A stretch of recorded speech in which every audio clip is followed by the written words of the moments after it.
siang Ibu. Permisi Mbak, permisi Ibu. Ya, Sebelumnya saya di sini merupakan perawat pria yang bertugas di bangsa Melati pada shift siang hari ini. Oke, sebelumnya saya di sini untuk melihat gelang Ibu terlebih dahulu ya. Bisa disebutkan Ibu nama lengkap dan juga tempat tanggal lahirnya. saya Safira Ibu, tempat tanggal lahir saya Sulaiman, 4 Juni 1999. Oke baik, sudah sesuai dengan Mbak yang ada di gelangnya. Sebelumnya Mbak Safira lebih suka dipanggil Mbak Safira atau Merindu? Mbak Safira. Oke Mbak Safira. Jadi di sini saya akan melakukan pengecekan tanda-tanda vital Mbak terlebih dahulu yang meliputi pengecekan suhu dan juga tekanan darah. Apakah Mbak bersedia? Oke baik. Sebentar ya Mbak, saya siapkan alat terlebih dahulu.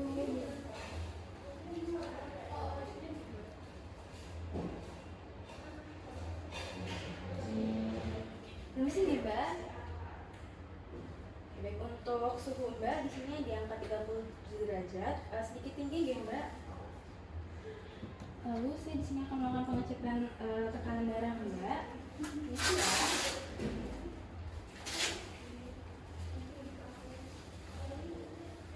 Mbak bisa relax ya.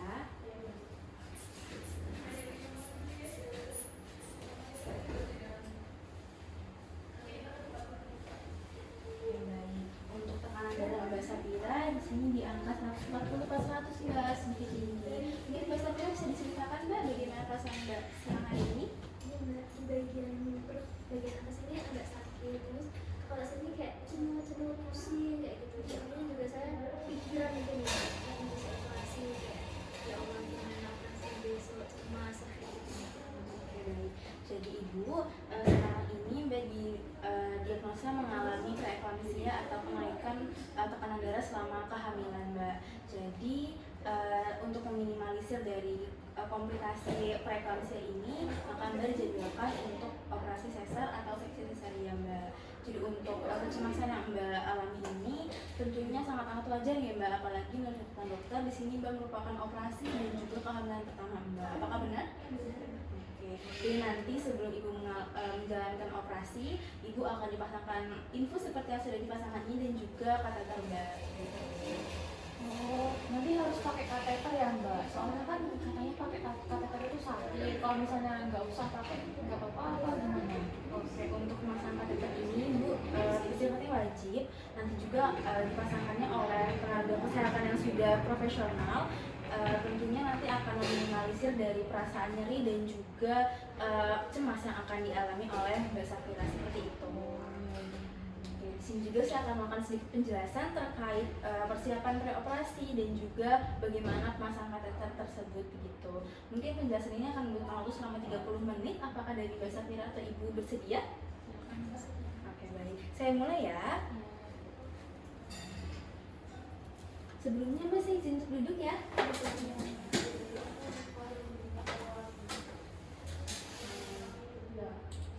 Jadi di sini saya akan menjelaskan terkait edukasi pemasangan kateter preoperasi seksi cesarea pada pasien dengan preeklamsia.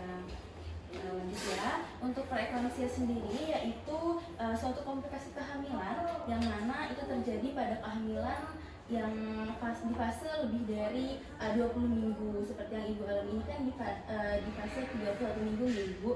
Jadi untuk preeklamsia sendiri ini menyebabkan tekanan darah dari Ibu Safira itu tinggi seperti itu. Seperti yang Ibu tadi sudah saya cek juga tekanan darah Ibu itu di angka 140/100 seperti itu.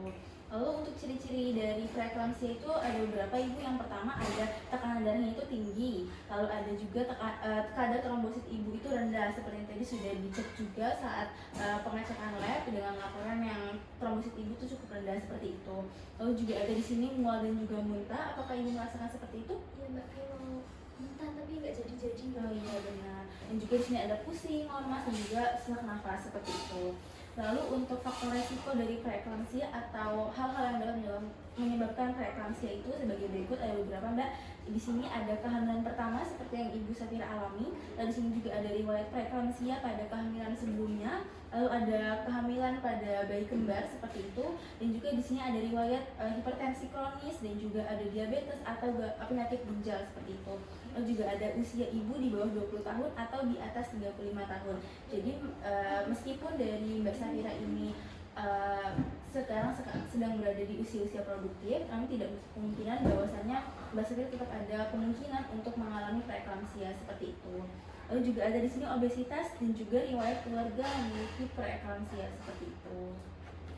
Yang selanjutnya di sini ada komplikasi dari preeklamsia jika tidak segera ditangani seperti itu, Mbak. Yang pertama di sini ada eklamsia atau nanti pasien akan mengalami kejang seperti itu. Lalu di sini ada sindrom HELLP, yaitu yang meliputi hemolisis, terus ada peningkatan enzim pada hati dan juga ada trombositopenia. Lalu yang ketiga ada gagal ginjal atau gagal hati, lalu juga ada perdarahan pada otak, lalu ada pertumbuhan janin yang terhambat, lalu ada kematian janin, Mbak, atau keguguran. Lalu yang terakhir di sini ada kelahiran secara prematur seperti itu.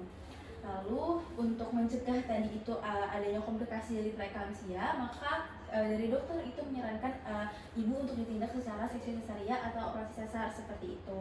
Jadi untuk operasi sesar sendiri itu merupakan suatu tindakan medis yang dilakukan dengan melakukan pembedahan atau penyayatan pada bagian perut ibu atau pada bagian rahim ibu seperti itu, yang gunanya untuk mengeluarkan bayi seperti itu, Ibu. Jadi untuk beberapa indikasi yang akan indikasi mengapa sesar ini diperlukan itu ada beberapa, seperti ada yang pertama plasenta itu previa atau plasenta itu menutupi jalan lahir begitu. Lalu yang kedua ada posisi janin yang tidak tepat seperti itu. Mungkin janinnya itu sungsang atau janinnya itu melintang seperti itu. Lalu juga yang ketiga ada riwayat operasi sesar pada kehamilan sebelumnya. Jadi ketika nanti dari Mbak Safira itu mengalami atau menjalani operasi sesar pada kehamilan sekarang, maka untuk kehamilan berikutnya Mbak juga tetap harus menjalani operasi sesar seperti itu. Lalu ada juga preeklamsi atau eklamsi seperti yang Mbak Safira alami. Lalu juga ada infeksi pada ibu seperti itu, atau infeksi pada jalan lahir atau infeksi pada rahim ibu seperti itu. Lalu terakhir ada partus tidak maju atau persalinan itu tidak kunjung berjalan begitu meskipun sudah pada masanya seperti itu. Lalu untuk persiapan fisik sebelum tindakan seksio itu ada yang pertama pemeriksaan fisik seperti yang sudah saya jalani tadi, yaitu mengukur tekanan darah ibu, mengukur suhu ibu dan juga mengecek laboratorium ibu seperti itu. Lalu yang selanjutnya ada puasa 6 sampai dengan 8 jam. Nanti ini akan diinstruksikan oleh dokter ya Ibu. Berarti nanti kita akan menunggu dokter nanti menginstruksikan ibu puasa 6 atau 8 jam seperti itu. Lalu yang selanjutnya di sini ada pemasangan infus seperti yang sudah dipasang ya Ibu. Lalu juga ada pemasangan kateter urin gitu. Lalu di sini juga ada persiapan pada area operasi, yaitu di bagian perut bagian bawah seperti ini, Mbak. Seperti ini, Ibu. Lalu sekarang saya akan menjelaskan lebih spesifik ya Mbak terkait salah satu prosedur preoperasi atau persiapan operasi, itu kateterisasi seperti itu. Jadi untuk kateterisasi itu merupakan prosedur medis yang dilakukan sebelum operasi, yang nanti fungsinya itu untuk mengosongkan bagian kandung kemih ibu atau jalan berkemih ibu seperti itu. Lalu untuk prosedurnya itu nanti, jadi pada bagian perkemihan ibu akan dimasukkan selang kecil atau kateter seperti itu Ibu. Lalu untuk tujuan dari tindakan kateterisasi itu ada beberapa. Yang pertama itu mengosongkan kandung kemih, lalu ada juga memantau produksi urin dan juga pengeluaran urin, lalu ada mencegah retensi urin atau kesulitan membuang air kecil, lalu juga ada mengurangi resiko infeksi begitu Ibu. Karena kan nanti setelah Ibu menjalani seksi sesaria atau operasi sesar, itu kan terdapat luka Ibu. Jadi kalau misalnya tidak dipasangkan kateter, ditakutkan akan terjadi komplikasi itu berupa infeksi pada bagian bekas sesar seperti itu Ibu. Lalu untuk proses pemasangan kateter di sini, yang pertama tentunya pemasangan persiapan alat. Di sini seperti ini Ibu untuk bentuk alatnya. Jadi ini nanti akan masuk ke dalam saluran kemih ibu seperti itu. Lalu yang selanjutnya di sini ada memposisikan pasien. Jadi nanti Ibu Safira akan berposisi seperti ini, yaitu telentang dengan kaki yang mengangkat seperti ini. Nanti akan diinstruksikan juga oleh perawat yang akan memasangkan. Lalu di sini ada pembersihan area genital atau area kelamin ibu. Jadi nanti untuk memastikan bahwasannya pemasangan kateter ini berjalan dengan baik dan juga bersih seperti itu, untuk memastikan kesterilan area tersebut begitu Ibu. Lalu yang terakhir ada di sini pemasangan kateter. Nanti akan dibantu oleh perawat yang sudah profesional Ibu. Jadi nanti diharapkan mengurangi rasa cemas Ibu dan juga mengurangi tadi rasa nyeri yang akan Ibu rasakan seperti itu. Baik, untuk penjelasan dari saya kurang lebih seperti ini Ibu. Mungkin dari Ibu Safira atau dari Ibu ada pertanyaan terkait penjelasan saya tadi? Ini saya hamil terus mengalami preeklamsia. Iya, preeklamsia. Nanti misal saya hamil lagi mungkin 2 tahun lagi atau 2 tahun lagi, apakah bisa terkena preeklamsia itu?